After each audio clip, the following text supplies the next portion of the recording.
Bonsoir.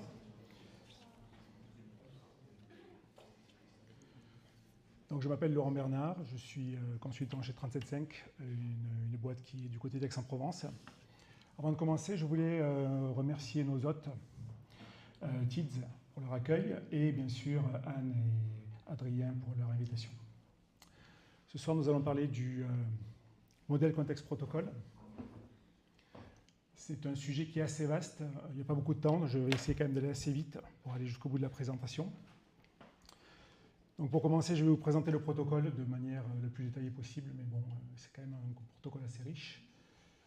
Je vais vous expliquer un petit peu les bénéfices que ça peut apporter dans vos architectures, les quelques points d'attention que je vous conseille de vérifier, quelques conseils pour bien débuter, et j'espère pouvoir terminer sur une démonstration avec un agent et un serveur MCP. Donc le modèle contexte protocole. Il a été initié par Anthropic en novembre 2024. Donc ça a un an, c'est quand même assez récent. La problématique était pour outiller, trouver un protocole standardisé qui permette d'outiller plus facilement les LLM, en particulier leur assistant Claude. Dès que c'est sorti, ça a permis de pouvoir brancher Claude sur des tas de services comme Gmail, etc. Donc c'est un protocole qui a été ouvert, qui a été mis en open source par Anthropic, qui continue d'évoluer régulièrement, et la dernière évolution en date du mois dernier, le 25 novembre, il me semble, avec de nouvelles évolutions assez importantes. Donc, MCP, modèle contexte protocole, se veut être un petit peu à l'image de l'USB qui permet de brancher les périphériques directement sur vos bécanes. Là, l'idée, c'est de brancher très facilement, d'une manière standardisée, les services sur vos LLM. L'architecture. Donc, les composants de base, il y en a trois. Il y a le MCP host. Le host, c'est tout simplement l'agent qui communique qui interagit avec l'utilisateur et avec les LLM. C'est lui qui orchestre également tous les appels vers les services proposés par le MCP. Le serveur MCP, donc, c'est lui qui publie les services. Vous verrez qu'il y a différents types de services. Et le client qui qui permet la communication entre les deux. Le client, en général, est un client générique. Vous n'avez pas besoin de le coder. Vous allez peut-être coder des serveurs MCP, mais pas coder des clients. Enfin, c'est très rare. En général, il n'y a pas de développement spécifique là-dessus. Donc, tout simplement, le serveur, le host, une fois qu'il se lance, récupère la configuration des serveurs MCP avec lesquels il doit communiquer. Pour chaque serveur, il instancie un client. Donc, il y a une relation de 1 à 1 entre un client et un serveur. Et ensuite, il permet d'interagir entre l'utilisateur et le LLM et de faire le routage des appels d'outils vers les différents serveurs.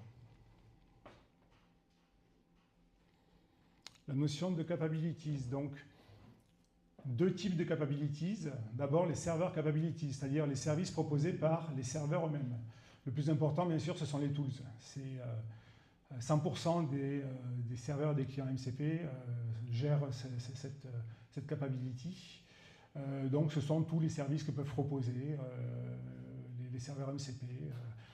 Tout ce qui est imaginable, que ce soit récupérer de la donnée, lancer des actions, etc., etc.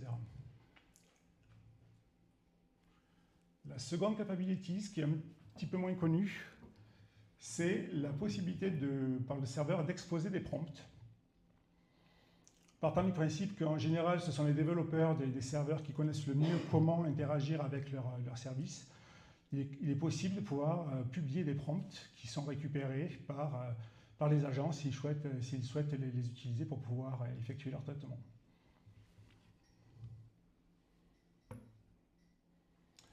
Hop. La dernière capacité du serveur, ce sont les ressources. Ça pourrait paraître un petit peu redondant avec les tools, puisqu'elles exposent des données, alors qu'on peut également les récupérer via des tools, mais par contre, elles les exposent en lecture seule, donc c'est une manière sécurisée. Si vous êtes dans un environnement type cloud, à chaque exécution des tools, il va vous demander l'autorisation d'exécuter les outils qui sont proposés. Les ressources, comme ce sont des accès en lecture seule, il y accède directement. Par contre, si vous êtes dans un environnement agentique, bien sûr, les tools sont appelés directement. Donc, ça peut entraîner certains petits problèmes, dont on parlera après. Le deuxième type de capability, ce sont les capabilities côté client. Donc là, c'est le serveur qui va pouvoir demander des services au client. Le premier, c'est la capability route. Le serveur peut demander au client des informations d'accès sur quel est le pass du file system sur lequel il peut travailler, le repo Git, etc., etc. Donc là, c'est une information que le serveur réclame au client. La seconde, beaucoup plus complexe, c'est le sampling. Donc là, on commence à s'éloigner du service un petit peu classique, puisque le serveur est en capacité, via le sampling, d'interroger le LLM via son client.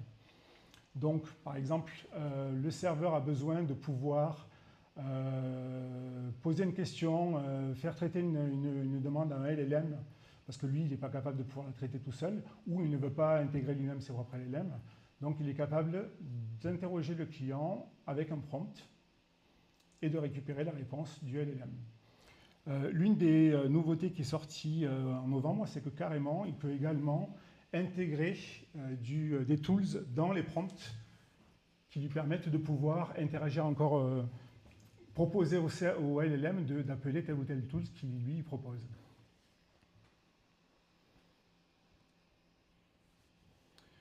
Le dernier, qui est de date de cet été, c'est l'élicitation. Donc le serveur peut avoir besoin de récupérer des informations complémentaires sur l'utilisateur. Donc, il passe par les élicitations pour pouvoir faire ça. Alors, jusqu'à présent, je n'ai pas vu de client qui supportait ni le sampling ni l'élicitation. Ça doit exister sur certains générateurs de code. Mais bon, par exemple, dans l'exemple que je vous montrerai, j'ai essayé à un moment donné de faire du sampling, mais ce n'est pas supporté. Vous verrez dans le protocole, lors de l'initialisation, les clients et les serveurs tombent d'accord sur les capacités de chacun pour qu'ils puissent interopérer. Ensuite, on passe à la partie communication. Donc, tous les échanges en MCP s'effectuent en JSON RPC. Donc, c'est des trames JSON qui sont envoyées entre le client et le serveur. C'est pratique parce que c'est quand même très lisible. C'est facile de comprendre un petit peu ce qui se passe si on intercepte les trames. C'est indépendant du langage. Un client écrit en Python peut communiquer avec un serveur MCP en Java, par exemple. Et tout se passe en RPC. Donc là, on voit que le client demande au serveur d'exécuter une fonction, un tool. Le nom du tool, c'est weather, et ce tool a a priori besoin d'un paramètre qui est location. Et là, il a spécifié sur Montpellier. Et le serveur, après sa bidouille, répond et il retourne l'information sur la température et sur les conditions climatiques. Deux moyens pour transporter ces trames, soit sur les entrées-sorties standards. Donc dans ce cas-là, le serveur tourne localement sur la machine du host. Dans ce cas-là, les échanges des trames JSON se font via les entrées et les sorties standards. C'est très rapide, mais par contre, ça oblige quand même alors c'est plus pratique que du tooling intégré dans le host directement parce que c'est un process à part, mais c'est un sous-process du host. Donc, ça veut dire qu'il hérite des droits également du host, donc il faut faire attention de ce qu'il va pouvoir effectuer, notamment sur le file system. Et la seconde partie, la seconde transport layer, c'est le streamable HTTP. Donc, ça permet de pouvoir interagir avec des serveurs MCP qui sont distants sur le cloud ou sur d'autres serveurs.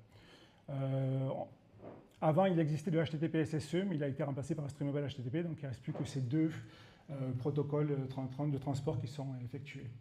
Donc là, on est sur de l'HTTP classique, les trames sont envoyées en poste, voilà. Et le serveur est capable de pouvoir également envoyer des notifications via SSE, toujours en structure JSON RPC.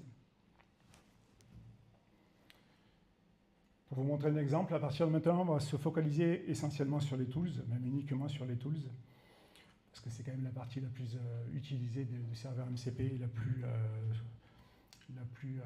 qui est supportée par tous les clients et tous les serveurs. Donc, qu'est-ce qui se passe quand une personne interagit avec un host? Donc, elle pose une question au host. Donc, pour simplifier, j'ai mis le host et le client au même endroit parce que bon, il fait juste que passer les plats. Donc, la question est posée au host.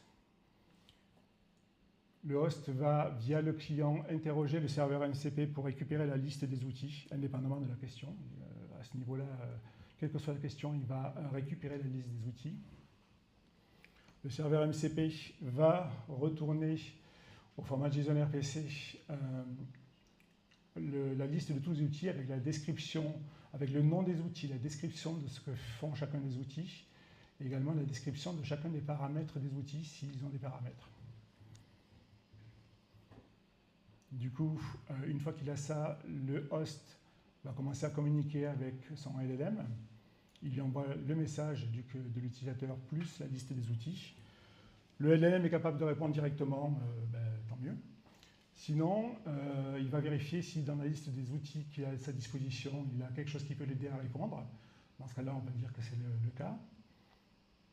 Et il va demander, le LLM va demander au host de faire du tool calling, c'est-à-dire d'exécuter une fonction, parce que le LLM, lui, ne peut pas exécuter une fonction tout seul. Il va demander au host d'exécuter une fonction, la fonction whether, avec l'allocation qu'il a décidé qu'il a fixée. Du coup, le host, via le client, va faire l'appel sur le bon serveur MCP sur la bonne fonction, le bon tool et les paramètres. Le serveur MCP retourne la réponse.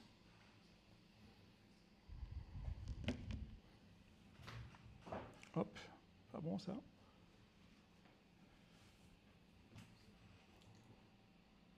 Hop, pardon, je suis allé un petit peu vite, excusez-moi. Donc le serveur MCP retourne la réponse.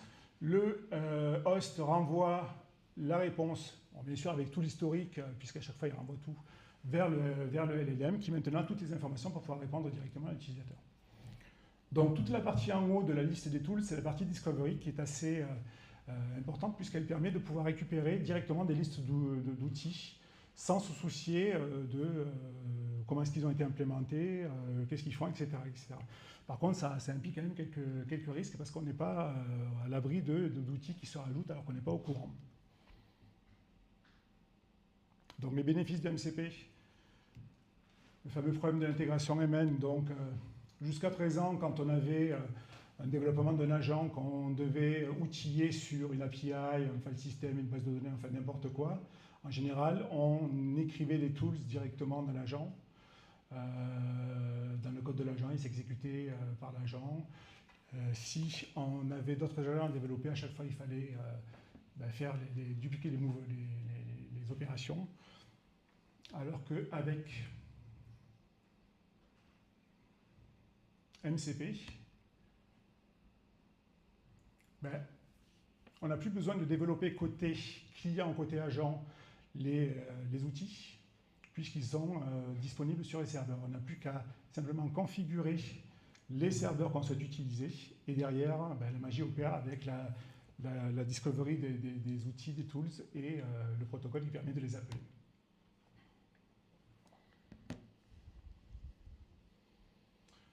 L'autre avantage, c'est que c'est indépendant du langage. Donc on peut avoir des agents qui sont écrits en Python ou en TypeScript, qui communiquent avec des serveurs en .NET ou en Go, réciproquement. Ça implique également une facilité de collaboration entre les équipes croisées. Souvent dans les organisations, on va avoir des équipes de dev sur le business, sur le CRM, sur les ERP, sur les Ops, etc., etc. Et du coup, les développeurs data IA n'ont pas besoin de connaître les problématiques des différents services pour pouvoir récupérer les données dont ils ont besoin. Il suffit simplement que le service les mette à disposition. Dans le cadre de grands ERP qui va s'appeler Salesforce, en général, c'est même directement disponible, il n'y a pas de développement à mettre en place. Dans le cas business, c'est assez rapide. Le développeur JavaScript peut mettre à disposition un serveur MCP en s'appuyant sur son API. Ça évite aux développeurs IA d'avoir à s'embêter à développer et à maintenir lui-même ses propres services. Non, c'est pas ça. Non. Les points d'attention. Le fameux context bloat. Donc, j'ai regardé encore récemment le MCP, le remote de GitHub. Il contient 40 outils. Ça veut dire qu'à chaque fois que vous lancez l'agent, il va récupérer ces 40 outils, toutes les descriptions de tous les outils, de tous les paramètres, etc., etc. Et tout ça, ça va se retrouver dans le contexte à chaque fois du LLM. Donc ça a tendance à grossir, surtout si vous prenez GitHub, puis après que vous ajoutez d'autres serveurs, ça peut quand même vite encombrer votre contexte, avec tous les risques derrière, sans faire de l'anthropomorphisme, mais de difficultés que va avoir le LLM pour pouvoir trouver le bon outil à utiliser en fonction de la demande, alors que s'il avait une liste d'outils plus light, ça serait mieux. Mais bon, c'est également la facilité de ce serveur. Encore une fois, surtout si vous êtes sur des remotes, si vous êtes sur des MCP que vous installez localement, vous téléchargez des scripts Python ou TypeScript, si vous êtes codeur, vous pouvez regarder et vous faire une idée un petit peu de ce qui se passe sur le serveur et éventuellement dégager des outils. Par contre, là, quand c'est en remote, demain, si GitHub décide de rajouter 50 autres outils dans son serveur MCP, la prochaine exécution, vous récupérez 90 outils, etc., etc. Donc ça, c'est quand même un point de vigilance. Le suivant, c'est le cross-server tool shadowing. Si vous utilisez plusieurs serveurs MCP, potentiellement, vous allez avoir des redondances au niveau des outils. Par exemple, vous êtes dans une organisation, vous utilisez un serveur MCP pour envoyer vos emails corporate, et puis du jour au lendemain, je ne sais pas, un autre de vos serveurs MCP pour brancher sur un ERP rajoute également un tools pour envoyer des mails. Du coup, le LLM, quand il va devoir faire le choix pour pouvoir envoyer le mail, il va se retrouver avec deux outils identiques, et lequel il va prendre, si vous n'avez pas de bol, et il va décider de prendre l'outil, le nouvel outil qui a été chargé, parce que, je sais pas, la description de cet outil est plus intéressante pour lui, et dans ce cas-là, vos mails qui passaient par le MCP, par le serveur corporate, commencent à être envoyés directement par notre service. Donc le tool, c'est le masquage des outils entre eux.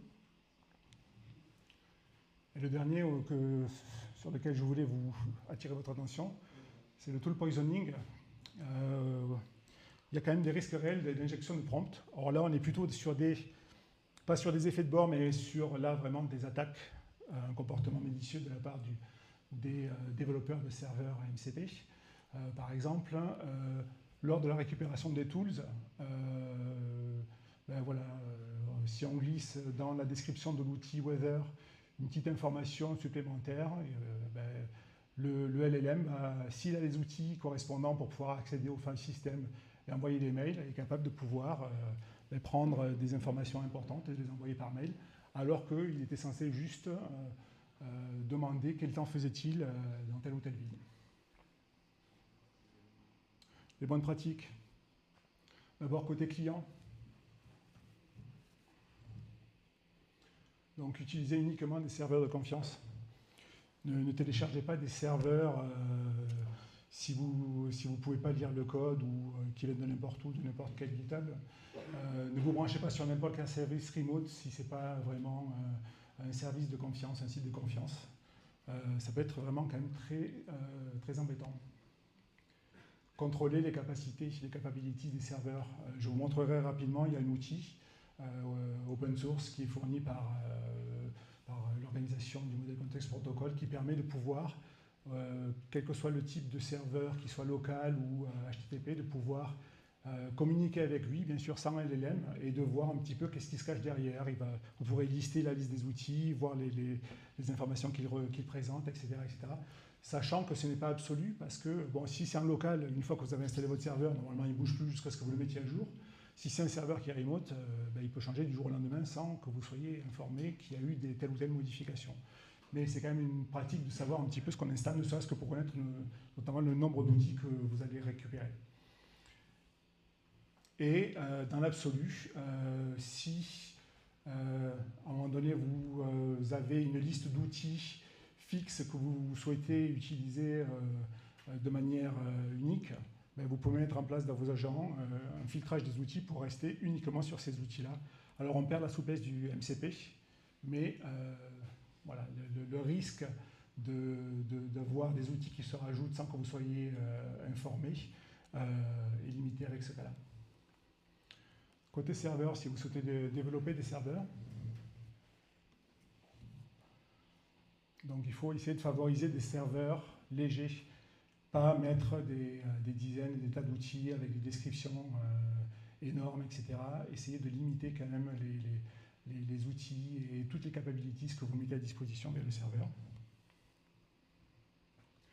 Moi, ma recommandation, si à un moment donné, vous avez besoin d'exposer beaucoup d'outils, il faut peut-être se poser la question de pourquoi pas découper les serveurs en plusieurs serveurs, soit dédiés par domaine, soit par responsabilité, des serveurs qui vont proposer des services uniquement en lecture et un autre serveur qui va proposer uniquement des services en écriture.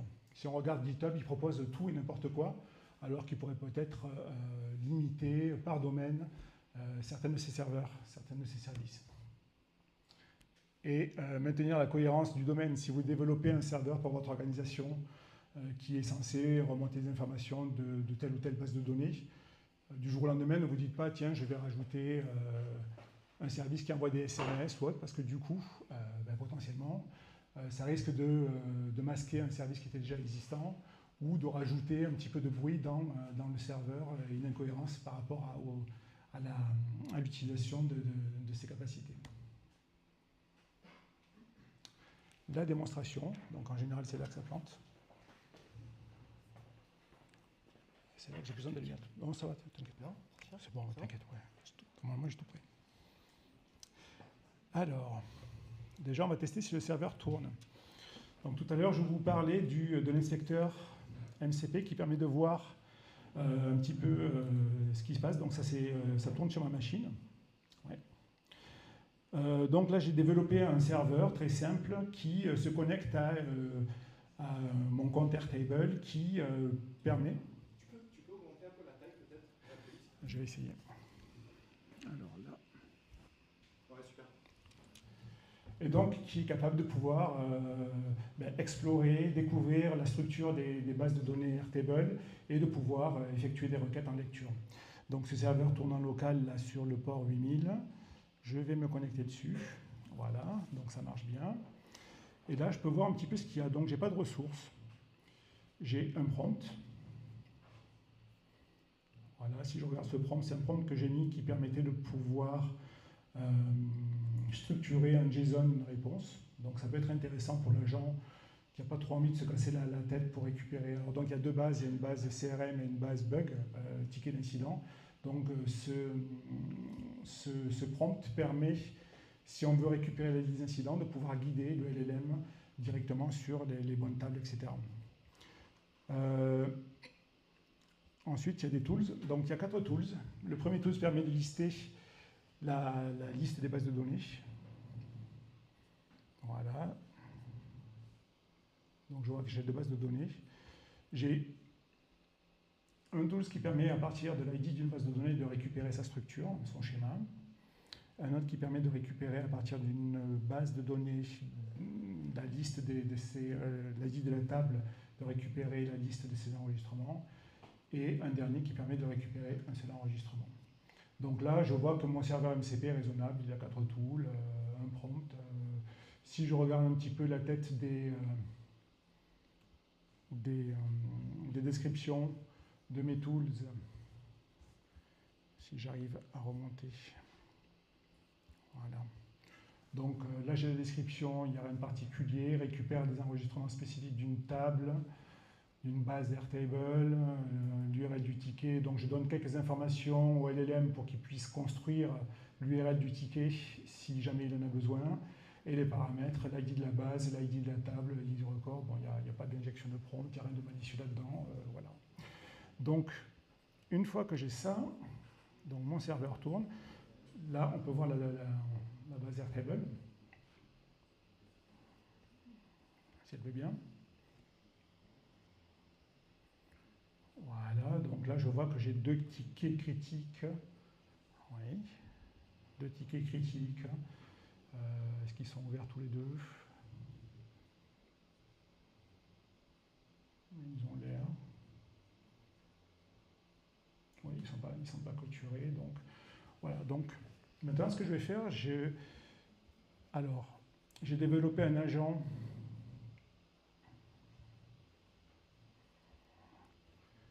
Hop là.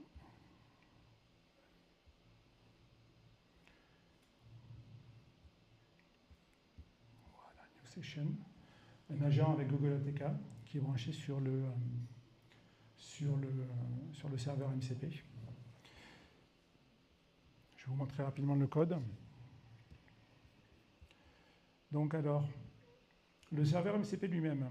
Donc là, c'est développé en Python. Bon, là, il y a une méthode de support qui récupère les données. Alors, c'est pas du tout du code qui est propre, puisque je récupère les données telles quelles et puis je les envoie telles quelles dans la sortie. Ce qui fait que là, je vais avoir tendance quand même à gonfler le contexte de mon LLM avec des données qui sont inutiles. Normalement, il faudrait que je file tout ça. Mais voilà, là, je déclare mes outils. Le premier outil, vous vous souvenez tout à l'heure, c'était list database.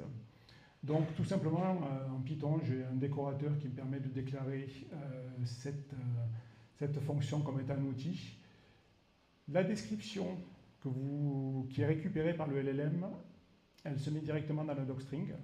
Donc, par introspection, le serveur MCP va récupérer ces informations-là et va les exposer pour le LLM lors de la récupération des outils. Là, il n'y a pas de paramètres. La suivante, la liste des schémas. Là, pareil, la description, c'est exactement cette description-là que je récupère au niveau du LLM. Elle a besoin d'un paramètre qui est l'ID de la base de données. Je décris le paramètre. Voilà, on le récupère là-dedans. Le troisième, la liste des enregistrements avec les 2 paramètres, pardon. Et le dernier, qui permet de récupérer un enregistrement spécifique avec les 3 paramètres. Donc en Python, c'est vraiment très simple. Il suffit simplement de mettre un décorateur, mais la plupart des frameworks gèrent comme ça. Le prompt, il y a un décorateur spécifique. Donc le prompt, vous l'avez vu tout à l'heure dans l'inspecteur. Donc là, je n'ai pas mis de paramètres parce que je pourrais mettre des paramètres dans le prompt pour qu'il soit dynamique. Le descriptif du prompt et le prompt lui-même qui peut être récupéré par l'agent pour l'envoyer dans le LLM. Voilà. Et puis là, c'est le serveur qui se lance. Côté agent, bon, j'utilise ADK parce que c'est assez visuel. Je récupère l'URL du MCP, je charge un modèle GPT-5 mini. C'est à cet endroit-là que je récupère la liste des tools via le serveur MCP. Et ensuite, tout simplement, je crée mon agent, je lui passe le modèle, quelques inscriptions, quelques instructions et la liste des tools que j'ai récupérés. Donc, si j'avais plusieurs serveurs MCP, j'aurais mis à la liste, j'aurais rajouté des serveurs MCP là-dedans. Là, c'est un serveur HTTP, mais il est capable de supporter également des serveurs en standard I/O. Donc, je vais récupérer le prompt, puisque là, je n'ai pas la moyenne de récupérer le prompt là-dedans, et je vais le mettre dans mon agent. Alors, hop, non, c'est pas ça que je voulais faire. C'est le truc, il dérange. Hop. Donc là, je passe par un proxy. C'est pas du tout lié à MCP ou quoi que ce soit. Ça me permet de pouvoir tracer les trames qui sont échangées entre l'agent et le serveur MCP. Donc, je donne le prompt. Donc je lui demande de me lister les bugs critiques, je donne la structure, etc., etc. Et là, vous voyez que tout ce qui se passe, il est en train de visiter les outils pour récupérer automatiquement les informations qui vont lui permettre de pouvoir construire la base. Donc il va récupérer la liste des bases. À partir du nom des bases, il va déduire que si je parle de bugs, c'est la base de bugs qu'il va chercher. Si j'avais posé une question sur un client, il aurait très certainement cherché dans la base de CRM. Ensuite, il récupère le schéma de la base de données pour trouver quelles tables sont utilisées, etc., etc. Si on regarde un petit peu dans le détail, on voit que, voilà. Donc là, il appelle l'outil liste des bases de données. On voit que le LLM, donc c'est une instruction. On voit que le host, c'est par là que je vais voir, que le host a chargé les outils. Donc ça, c'est au moment du toolset où il fait l'appel sur le serveur MCP pour récupérer la liste des outils. Il a récupéré la liste des outils, et là on voit donc dans le LLM sous cette forme-là, donc on retrouve bien nos 4 outils, liste database, database schema, list record, etc. etc. Ça c'est vraiment ce que reçoit le LLM, avec après le contenu, ça c'est le prompt, etc. etc. Et là, je ne sais pas qu'est-ce qu'il me dit là, il n'est pas allé très loin, correct ID, bon, je vais recommencer quand même. Si on regarde rapidement ce qui se passe au niveau du serveur, des appels entre l'agent et le serveur MCP, donc on voit que la première trame, c'est une trame d'initialisation. Donc le client, quand il s'est instancié par le host, va s'initialiser sur le serveur. Il va lui dire qu'il n'a aucune capabilities. Donc là, le client qui est utilisé par Google ADK ne sait pas gérer le sampling, le routes, ni les élicitations. Voilà, en particulier la réponse du serveur. Alors c'est pas très lisible parce que c'est pas c'est du JSON, mais pas beautifié, donc c'est pas très lisible. Ensuite derrière, bon, il acquitte l'initialisation. Et ensuite, derrière, derrière, il fait le premier appel. Donc, JSON RPC, la requête, c'est tout le call sur le schéma de base de données, avec l'ID de la base de données. Donc, il a dû très certainement faire des appels précédents là-dessus. Je vais aller plus haut. La liste des tools, hop, la liste des bases de données, voilà. La réponse, c'est la liste des bases. Voilà. Il visite un petit peu tout. À chaque fois, donc c'est comme ça que fonctionne l'agent ADK. À chaque requête, il va ressolliciter les tools systématiquement. Si je branchais mon serveur MCP dans Claude, lui, il charge les tools une seule fois au début de la conversation et ensuite il les réutilise. Lui, c'est systématique, il recharge systématiquement les outils. Voilà, est-ce qu'il a fini son traitement? Donc là, il a fini. On voit qu'il me ressort bien les 2 bugs dont on parlait tout à l'heure. Et il a même construit l'URL. Bon, hop. Voilà, dans un nouvel onglet. Et c'était lequel celui-là? C'était le Desktop App Crashed par Catherine Frey. Voilà, c'est bien celui-là. Assigned to Katina Frey. Et c'est bien elle qui l'a créé. Voilà.